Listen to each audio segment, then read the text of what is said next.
Do you know Ireland? The small country near the United Kingdom has a long history of being invaded and colonized, even beginning in around 1600 BC. But if you look at the map of Ireland, we see a division between the Republic of Ireland and Northern Ireland. What is the past of Ireland and how did it come to this division? Both will be summarized in this video. We start off by the beginning of Christianity in around the year 350 and the spreading of Christianity in Ireland by St. Patrick in 432. Religion played a major role in the history of Ireland, especially conflicts between the Catholics and the Protestants will be explained further in this video. In the year 700 to 800, the Irish Montanism reached its peak, but already in 795 the Vikings invaded Ireland and Norse domination began, which lasted until 1014. It ended with the Battle of Clontarf, in which the Vikings were defeated by Brian Boru. This battle is called as the greatest battle of early Irish history. In 1169 the Normans, Welshmen and Flemings invaded the unconquered land of Ireland. In 1172 the Pope declares Henry II of England as feudal lord of Ireland, which ceded the island's independence for a long time. After that, Henry VIII failed to enforce the Reformation on the Irish and got proclaimed the King of Ireland 5 years later. This attempt on imposing the Reformation was not the only one. We will see multiple attempts on changing the religion in Ireland from the Catholic to the Protestant belief.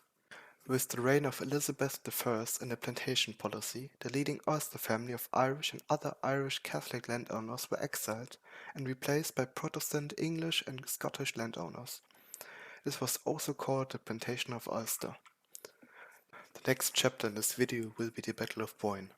This battle showed the power and supremacy of the Protestants. This battle is still celebrated up to this day in Northern Ireland. With the exclusion of the Catholics in voting, education and military, the Irish Parliament persuades Great Britain to declare Irish independence. This independence was declared in name only, which was answered by the Wolfe Tones Uprising 1798. 2 years later the Irish Parliament was abolished by the Act of Union in 1800. From 1855 to 1852 the Great Famine occurred in Ireland. The Irish was dependent on one kind of potato, and this kind got affected by a fungus. After they were infected, these potatoes were not edible anymore, which caused hunger and starvation. Even though the UK imported corn, these actions were not enough to feed all the population.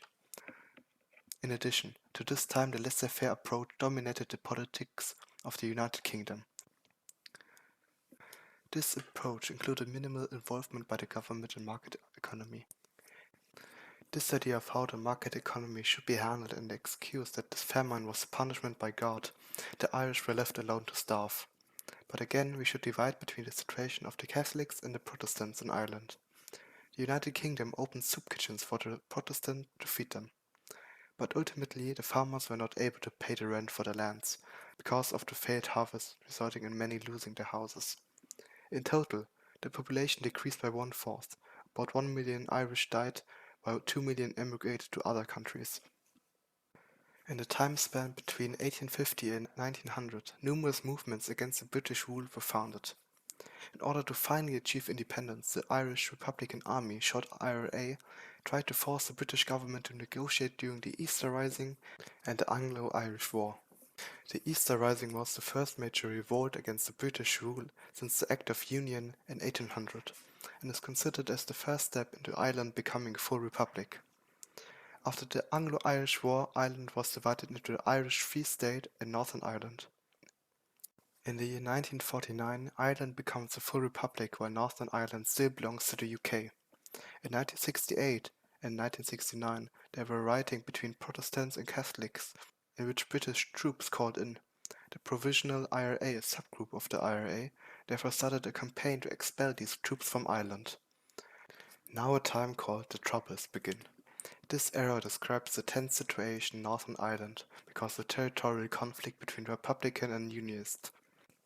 The Republicans are supporters of Northern Ireland becoming a full republic like Ireland, while the Unionists want to unify with the UK. In this tense status quo, the British troops can imprison anyone without a trial. While the Catholic-dominated crowd demonstrated, shots fell resulting in a massacre on Sunday, January 30th, 1972. 13 unarmed people were shot dead by British soldiers. Although both the UK and the Republic of Ireland joined the EU in 1973, the conflict did not end. Between 1974 and 1984, many prisoners in Northern Ireland rebelled while the IRA attacked Britain many times with bombs. In 1985, the Anglo-Irish Agreement was signed, followed by the Peace Declaration, IRA ceasefire and Good Friday Agreement. In the year 2000, the high-security prison Long Cash in Northern Ireland closed, and the prisoners were set free.